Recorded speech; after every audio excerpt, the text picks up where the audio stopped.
ಎಲ್ರಿಗೂ ನಮಸ್ಕಾರ. Welcome to my YouTube channel. Egg Maggi quick ಆಗಿ ಈಸಿಯಾಗಿ ಯಾವ ತರ ಮಾಡೋದು ಅಂತೇಳಿ ಈ ವಿಡಿಯೋದಲ್ಲಿ ನೋಡೋಣ ಬನ್ನಿ. ಮೊದಲಿಗೆ 2 ಪ್ಯಾಕೆಟ್ ಮ್ಯಾಗಿ ತಗೊಂಡು ನೀರಲ್ಲಿ ಕುದಿಸ್ತಾ ಇದ್ದೀನಿ. ಫಸ್ಟಿಗೆ ಹಂಗೆ ಕುದಿಸ್ಕೋಬೇಕು. ಒಂದ್ ಕುದಿ ಬಂದ್ರೆ ಸಾಕು. ಕ್ವಿಕ್ ಆಗಿ ಮಾಡ್ಕೋಬಹುದು, ಬ್ರೇಕ್ಫಾಸ್ಟಿಗೆ ಚೆನ್ನಾಗಿರುತ್ತೆ. ಇದೇ ತರ ಮಸಾಲಾ ಮ್ಯಾಗಿ ಮಾಡಿದ್ದೀನಿ, ಒಂದ್ಸತಿ ಚೆಕ್ ಮಾಡಿ. ಯೂಟ್ಯೂಬ್ ಅಲ್ಲಿ ಅಪ್ಲೋಡ್ ಮಾಡಿದ್ದೀನಿ ಆಲ್ರೆಡಿ. ಇಂಟ್ರೆಸ್ಟ್ ಇದ್ರೆ ಚೆಕ್ ಮಾಡಿ. ಸೇಮ್ ಅದೇ ತರನ ಎಗ್ ಮ್ಯಾಗಿ ಮಾಡೋದು. ಸೊ ಒಂದ್ ಕುದಿ ಬಂದ್ರೆ ಸಾಕು, ಕುದ್ಬಿಡುತ್ತೆ. ಸೊ ಇವಾಗ ಆಲ್ಮೋಸ್ಟ್ ರೆಡಿ ಆಗಿದೆ. ಇವಾಗ ನೀರ್ ಬಸ್ತು ಒಂದ್ ಸೈಡ್ ಅಲ್ಲಿ ಇಟ್ಕೋತೀನಿ. ಇವಾಗ ಒಂದ್ ಪ್ಯಾನ್ ಅಲ್ಲಿ 2 ರಿಂದ 3 ಟೇಬಲ್ ಸ್ಪೂನ್ ಎಣ್ಣೆ ಹಾಕೊಂತ ಇದೀನಿ.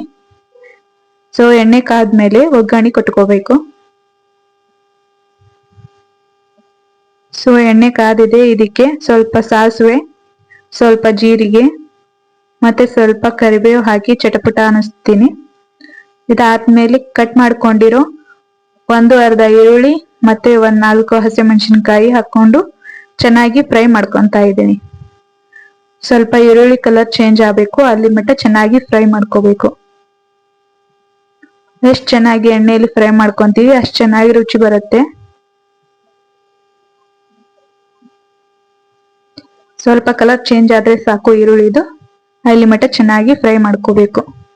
ಸಿಂಪಲ್ ಇದೆ, ಕ್ವಿಕ್ ಆಗಿ ಮಾಡ್ಕೋಬಹುದು ಬ್ರೇಕ್ಫಾಸ್ಟಿಗೆ.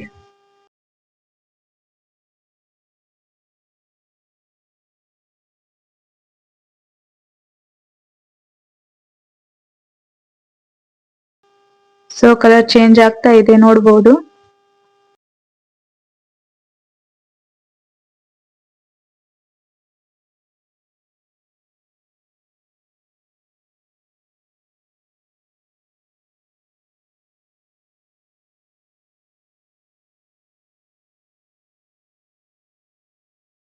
ಸೊ ಆಲ್ಮೋಸ್ಟ್ ಈರುಳ್ಳಿ ಮತ್ತೆ ಮೆಣಸಿನಕಾಯಿ ಫ್ರೈ ಆಗಿದೆ. ಸೊ ಇದಕ್ಕೆ ನಾವು ಸ್ವಲ್ಪ ಚಿಟಿಗೆ ಅರಿಶಿಣದ ಪುಡಿ ಹಾಕೊಂತ ಇದ್ದೀನಿ. ಮತ್ತೆ ರುಚಿಗೆ ಎಷ್ಟು ಬೇಕು ನೋಡಿ ಅಷ್ಟು ಉಪ್ಪು ಹಾಕೊಂತ ಇದ್ದೀನಿ. ಮತ್ತೆ ಮಿಕ್ಸ್ ಮಾಡ್ಕೊಂತ ಇದ್ದೀನಿ. ಇವಾಗ ಸ್ವಲ್ಪ ಅರಿಶಿಣದ ಪುಡಿ ಮತ್ತೆ ರುಚಿಗೆ ಎಷ್ಟು ಬೇಕು ನೋಡಿ ಅಷ್ಟು ಉಪ್ಪು ಹಾಕೊಂಡು ಚೆನ್ನಾಗಿ ಮಿಕ್ಸ್ ಮಾಡ್ಕೊಂಡೆ. ಇದಕ್ಕೆ ನಾನು 1 ಎಗ್ ಯೂಸ್ ಮಾಡ್ತಾ ಇದ್ದೀನಿ. ಸೊ ಒಬ್ರಿಗೆ ಮಾಡ್ತಾ ಇದ್ದೀನಿ, ಸೊ ಹಂಗಾಗಿ 1 ಎಗ್ ಸಾಕು. ನೀವು ಜಾಸ್ತಿ ಮಂದಿ ಮಾಡ್ತಾ ಇದ್ರೆ ಒಂದ್ ಸ್ವಲ್ಪ ಜಾಸ್ತಿ ಕ್ವಾಂಟಿಟಿ ಯೂಸ್ ಮಾಡ್ಬೋದು. ಸೊ 1 ತತ್ತಿ ಹಾಕಿ ಮತ್ತೆ 2 ಮ್ಯಾಗಿ ಪ್ಯಾಕೆಟ್ ಮಸಾಲ ಇರುತ್ತೆ ಅಲ್ವಾ, ಮ್ಯಾಗಿ ಮಸಾಲ. ಸೊ ಅದನ್ನ ಹಾಕೊಂಡು ಚೆನ್ನಾಗಿ ಮಿಕ್ಸ್ ಮಾಡ್ಕೊಂತ ಇದ್ದೀನಿ. 2 ಮ್ಯಾಗಿಗೆ 2 ಮ್ಯಾಗಿ ಮಸಾಲ ಪ್ಯಾಕೆಟ್ ನ ಯೂಸ್ ಮಾಡಿದ್ದೀನಿ. ಸೊ ಚೆನ್ನಾಗಿ ಮಿಕ್ಸ್ ಮಾಡ್ಕೊಂಡಿದೀನಿ. ಸೊ ಇದಕ್ಕೆ ಇಟ್ಕೊಂಡಿದ್ವಲ್ಲ ಮ್ಯಾಗಿನ, ಸೊ ಅದನ್ನ ಸೇರಿಸ್ಕೊಂಡು ಅದನ್ನು ಮಿಕ್ಸ್ ಮಾಡ್ಕೊಂಡ್ರೆ ರೆಡಿನೇ ಆಗ್ಬಿಡುತ್ತೆ. ಸೊ ಇವಾಗ ನೀರ್ ಇಟ್ಕೊಂಡಿದ್ವಲ್ವಾ ಮ್ಯಾಗಿನ, ಇದಕ್ಕೆ ಹಾಕೊಂಡು ಚೆನ್ನಾಗಿ ಮಿಕ್ಸ್ ಮಾಡ್ಕೋಬೇಕು. ಸೊ ಆಲ್ಮೋಸ್ಟ್ ರೆಡಿನೇ ಆಗಿದೆ. ಚೆನ್ನಾಗಿ ಮಿಕ್ಸ್ ಮಾಡ್ಕೊಂಡ್ರೆ ರೆಡಿನೇ ಆಗ್ಬಿಡುತ್ತೆ. ಈಸಿ ಆದ, ಕ್ವಿಕ್ ಆದ, ಸೂಪರ್ ಟೇಸ್ಟಿ ಆದ ಎಗ್ ಮ್ಯಾಗಿ ರೆಡಿನೇ ಆಗ್ಬಿಡುತ್ತೆ.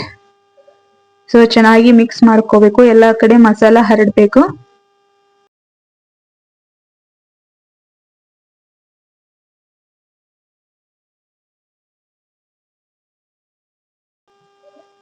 ಸೊ ಚೆನ್ನಾಗಿ ಮಿಕ್ಸ್ ಮಾಡ್ಕೊಂಡು 1-2 ಮಿನಿಟ್ಸ್ ಬೇಯಿಸ್ಕೊಂಡ್ರೆ ಮುಗೀತು.